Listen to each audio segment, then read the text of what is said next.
பஞ்சாயத்து யார்கிட்ட வருதுன்னா சாலமோன் கிட்ட வருது. சாலமோன் ராஜா அப்படி ஞானத்தை கர்த்தர் வெளிப்படுத்த வைக்கிற முதல் டெஸ்ட் தான். இப்போ செத்து போன தாய் சொல்றா குழந்தைய வெட்டுன்றா. சாலமன் சொல்றாருப்பா குழந்தை கத்தி வந்து வெட்டி ஆளுக்கு பாதி பாதி என்ன பண்ணலாம் குத்துலான்னு சொன்ன உடனே அவங்க சொல்றாங்க சரி வெட்டு.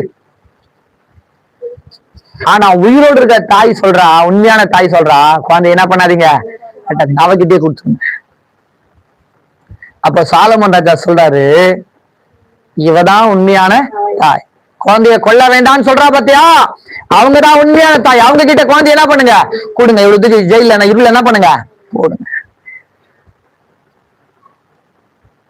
ரொம்ப கிரிட்டிக்கலான ஒரு சூழ்நிலையில தேவன் நானும் வெளிப்படுத்து. அதனுடைய முழு நோக்கம் தெரியுமா, நியாயம் செய்ய வேண்டும் என்று அவர் விரும்பினார். அந்த தாய்க்கு என்ன தேவை,